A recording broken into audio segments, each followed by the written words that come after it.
Sir, आज राज्याचे मुख्यमंत्री देवेंद्र फडणवीस हे दिल्ली दौऱ्यावर आहेत. तुम्ही 4 मंत्र्यांचे राजीनामे होणार असं सांगितलं होतं. त्यांनी काही वरिष्ठांच्या गाठी भेटले समजतंय, काय होईल का राजीनामे? सगळ्यात आधी मी मुख्यमंत्री जे दिल्लीला आलेले आहेत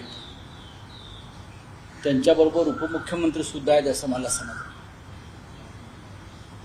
जवाहरलाल नेहरू विद्यापीठामध्ये मला वाटतं मराठी भाषेचं एक अध्ययन केंद्र स्थापन करतायत. ही कौतुकास्पद गोष्ट आहे. त्याबद्दल मी त्यांचं अभिनंदन करतो. पण आज त्यांनी दिल्लीला येण्याऐवजी ज्या एका तरुण मराठी उद्योजकानं काल आत्महत्या केली, हर्षल पाटील या तरुणानं जी आत्महत्या केली, तो लहानसा उद्योजक आहे, ज्याने 80 लाखाचं कर्ज घेऊन जलजीवन मिशनमध्ये 1,40,00,000 काम केलं आणि त्याचं बिल मिळालं नाही. महिने तो सरकारी कार्यालयात चपला झिजवतोय आणि शेवटी एका हतबलतेनं त्यांनी काल आत्महत्या केली. त्या हर्षल पाटीलच्या घरी जाऊन त्याच्या कुटुंबाचा आक्रोश या निर्दयी सरकारच्या मुख्यमंत्र्यांनी आणि उपमुख्यमंत्र्यांनी जर पाहिला असता तर त्यांना महाराष्ट्रात काय परिस्थिती आहे हे कदाचित कळलं असतं. या राज्याचे मुख्यमंत्री आणि त्यांचे 2 डेप्युटी हे कोणत्या हवेत आणि कोणत्या भ्रमात वावरत आहेत आणि कोणत्या जगात वावरत आहेत. आणि देवेंद्र फडणवीसांचं परवा किती मोठे कौतुक केलं प्रधानमंत्र्यांनी. प्रधानमंत्र्यांनी महाराष्ट्रात 2 दिवस राहावं येऊन आणि गेल्या 5 महिन्याच्या आत्महत्या झालेल्या शेतकऱ्यांच्या आणि अशा तरुण उद्योजकांच्या त्यांच्या कुटुंबियांना बोलवावं आणि ह्या राज्याचं कसं स्मशान केलंय देवेंद्र फडणवीस आणि त्यांच्या 2 डेप्युटींनी हे समजून घ्यावं. हर्षल पाटीलची आत्महत्या हा सदोष मनुष्यवध आहे. त्याला आत्महत्या का करावी लागली? जलजीवन मिशनमध्ये केलेल्या कामाचे पैसे त्याला वेळेत काय मिळू शकले नाहीत? त्याला कोण जबाबदार आहेत? कोणते मंत्री जबाबदार आहेत? कोणते अधिकारी जबाबदार आहेत? त्यांच्यावर सदोष मनुष्यवधाचा गुन्हा हे दाखल करणार आहेत का? त्यांना खरोखर न्याय द्यायचा असेल, 1,40,00,000 तुमच्याकडे नाही सरकारच्या खात्यामध्ये. ठेकेदारांची 80,000 कोटीची बिलं थकली आहेत. अनेक ठेकेदारांनी आत्महत्या केल्या, मुख्यमंत्र्यांच्या गाडीसमोर जाळून घेण्याचा प्रयत्न केला आणि काल या तरुण हर्षल पाटीलने आत्महत्या केली. तरी सुद्धा हे सरकारमधले 2-3 लोक हे मौज मजा करत फिरतायत नरेंद्र मोदीप्रमाणे. काय चाललंय या महाराष्ट्रामध्ये? त्या गडचिरोलीला गेले वाढदिवसाच्या दिवशी आणि तिथून म्हटले की शहरामध्ये नक्षलवाद वाढला. परत बोलले की शहरामध्ये माओवाद नक्षलवाद वाढलाय. अहो, तुमच्या पक्षामध्ये आणि सरकारमध्ये नक्षलवाद आहे. नक्षलवाद म्हणजे हिंसाचार असेल तर तुमचे लोक हिंसाचार करतायत. काल दौंडमध्ये सत्ताधारी पक्षाच्या एका आमदाराच्या भावानं एका नर्तिकेवर गोळ्या चालवल्या. ही हिंमत येते कुठून? हा नक्षलवादच आहे ना. ते अजित पवारच्या असतील किंवा एकनाथ शिंदेच्या असतील, लोक सरकारचेच आहेत ना. खुलेआम मारामाऱ्या होत आहेत, एकमेकावरती हल्ले करतायत सरकारचे लोक. हा नक्षलवादच आहे. आधी तुमच्या सरकारमधला हा नक्षलवाद, हनी ट्रॅप सुद्धा नक्षलवादच आहे, लक्षात घ्या. हा सुद्धा एक प्रकारचा नाजूक दहशतवाद आहे. हे सगळं तुमच्या सरकारमध्ये फडणवीस चालू असताना तुम्ही गोलगप्प्यासारखे गोडगप्पा कोणाला मारून दाखवताय? थांबवा हे प्रकार. महाराष्ट्र खतम होते, महाराष्ट्र लुटला जातोय, महाराष्ट्राची बेअब्रू होते. आमच्या काल संसदेतल्या महिला खासदारांनी निशिकांत दुबेला जाब विचारला. तुम्ही काय केलं? अडवून विचारलं आमच्या खासदारांनी. तुमच्यात हिंमत आहे का हे करण्याची? कोकाट्यांसारख्या मंत्र्यांना आणि हनी ट्रॅपमध्ये अडकलेल्या मंत्र्यांना तुम्ही तुमच्यामध्ये काढण्याची हिंमत नाहीये सरकारमधून. अजून तुम्ही तुमचे पाय लटपटतायत, तुम्ही धमक्या कोणाला देताय रोज उठून? हे प्रकार राज्याच्या मुख्यमंत्र्यांनी थांबवायला पाहिजे आणि राज्य गांभीर्याने चालवायचा प्रयत्न केला पाहिजे. इतकंच मी त्यांना सांगेन.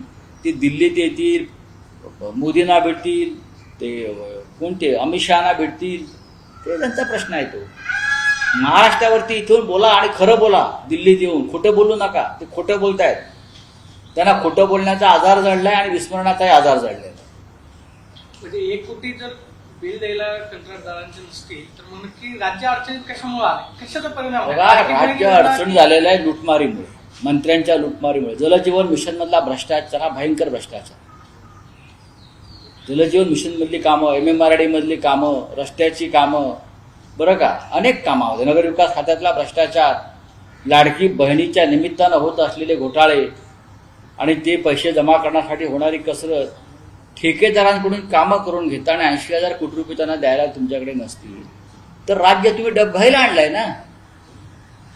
आणि हे अशा प्रकारचं राज्य चालवणं, याला मी काही मार्क देत नाही आम्ही त्यांना. महादेव मुंडे यांची जी हत्या झाली त्याचा पोस्टमॉर्टम रिपोर्ट काल समोर आला. बघा, हा कायदा सुव्यवस्थेचा प्रश्न आहे. देवेंद्र फडणवीस गृहमंत्री आहेत. त्यांचं गृह खातं फक्त सरकारवरती, सरकारच्या विरोधामध्ये जे बोलतायत, काम करतायत त्यांना अडकवण्यासाठीच आहे, अजिबात नाही. त्या नर्तिकेवर गोळीबार केलेला आमदाराचा भाऊ आता सापडलेला नाहीये. गुन्हे दाखल करून सोडून दिलाय. पण त्याच वेळेला नगर जिल्ह्यामध्ये शिवसेनेचे शहर प्रमुख किरण काळे यांच्या बलात्काराचा खोटा गुन्हा दाखल केला. का? त्याने अहिल्यानगरमधल्या 400 कोटीचा भ्रष्टाचार रस्त्याचा बाहेर काढला, महानगरपालिकेचा. आमदार संग्राम जगताप यांचा घोटाळा बाहेर काढला, IIT पार्कचा. आणि पहाटे 3 वाजता जाऊन पोलिसांनी त्यांच्यावर खोटा गुन्हा दाखल केला बलात्काराचा. पण पहाटे 3 वाजता पोलीस आमच्या कार्यकर्त्याकडे पोहोचतात. पण त्या नर्तिकेवर केलेला गोळीबार करून, बंदुका काढून त्या बाईला जखमी केलं. ती बाई मृत्यूशी धुंद देत आहे. पोलीस त्याला पकडू शकले. ही या राज्याची परिस्थिती आहे. कोणाला तुम्ही कायदा, विरोधकांना फक्त अटकाव करण्यासाठी, विरोधकांचा गळा दाबण्यासाठी तुमचा कायद्याचं काम चालू आहे या राज्यामध्ये. हर्षल पाटीलच्या गुन्हेगारांना पकडणार आहात तुम्ही? आत्महत्या आहे, हा खून आहे म्हणतो. हा सरकारने केलेला खून आहे. सरकारकडे जर पैसे नसतील मग कामं देताय कशा? 1,40,00,000 नसतील तर तुम्ही कामं काढताय कशाला? मंत्र्यांना कमिशन खाण्यासाठी. सगळे मंत्री कमिशनखोर आहेत. 4 मंत्री हनी ट्रॅपमध्ये अडकलेले आहेत. वारंवार आम्ही सांगतो, देवेंद्र फडणवीस यांच्याकडे सगळे पुरावे आहेत. CD आणि पेन ड्राईव्ह सह सगळे पुरावे आहेत. तरी महाशय गप्पा का बसलाय? काय त्यांचा काय कुठे हात अडकलाय का त्याच्यामध्ये? का गप्पा बसलाय? बताइए, कारण काय आहे?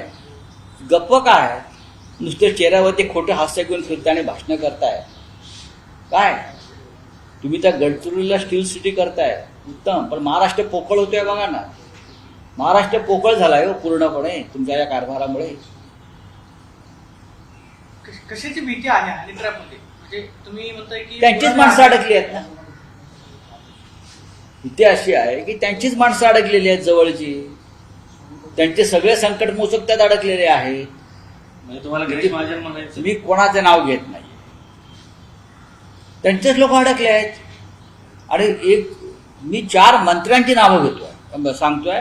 पण इतर अनेक जण आहेत त्यांचेच लोक, त्यांच्याच जवळचे लोक आहेत. अख्खा भाजपचा गोतावळा त्याच्यामध्ये अडकलेला आहे. याचं मी काल स्पष्टपणे सांगितलं. आमचे 4 खासदार हनी ट्रॅपमध्ये यांनी अडकवले होते आणि ते सोडून गेले. आमचे 4 तरुण खासदार, बघा का, एकदम शक्तिमान खासदार त्याला समजणारे, हे हनी ट्रॅपमध्ये ह्या लोकांनी अडकवले व्यवस्थित आणि त्यांना शिवसेना सोडायला भाग पाडलं. काही आमचे आमदार त्यात अडकवले. ठीक आहे, आता तुमचं बोला, तुम्ही कुणाला वाचवताय? तुम्ही असं म्हणालात की दाढी टाकण्यात आलाय, त्याचे काही म्हणजे मिळाले का? 100% मिळालेलं आहे. 100% मिळालेलं आहे. पण पोलीस हे भाजपा कार्यकर्त्यासारखे काम करत आहेत. पोलीस हे गृह खात्याच्या अधीन राहून देवेंद्र फडणवीस यांची खाजगी कामं करतायत आपापल्या लोकांना वाचवण्यासाठी. हे जर विरोधी पक्षाचं कोणी असतं याच्यामध्ये तर एवढाला देवेंद्र फडणवीसांनी बरं का कस्तुरचंद पार्क जे नागपूरला आहे तिथे सभा घेऊन स्क्रीन लावून सगळ्या गोष्टी दाखवल्या असतात. पण आता त्यांचे लोक आहेत. महाराष्ट्राची बिआबरू होते याचं त्यांना काय पडलेलं नाही. दिल्लीमध्ये कशा फेऱ्या मारतात. दिल्लीमध्ये आहोत आम्ही. आणि काय हे सरकारचं काय हे जे सरकार दिल्लीतलं चाललं आहे ते आवडघटकीचं सरकार आहे. मोहन भागवत आज मुस्लिम बुद्धिजीवींशी मोहन भागवत दिल्लीमध्ये आहेत. मुस्लिम बुद्धिजीवी आणि धर्मगुरूंशी ते आज दिवसभर चर्चा करणार आहेत, संवाद साधणार आहेत. महाराष्ट्रातल्या काही मंत्र्यांना आत्महत्या करावी लागेल पिल्ल्या पिल्ल्याना. महाराष्ट्राचे जे काही टिल्ले पिल्ले मंत्री आहेत सरसंघ चालक जर मुस्लिम समाजाशी चर्चा करणार असेल आम्ही स्वागत करतो.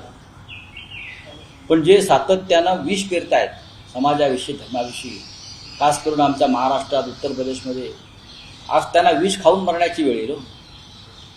मी सरसंघ चालकांचे स्वागत करतो. समाजात दुही राहता कामा नये, या देशात दुही राहता कामा नये. प्रत्येकाचे प्रश्न समजून घेतले पाहिजे आणि ते प्रश्न समजून सरकारपुढे मांडले पाहिजे.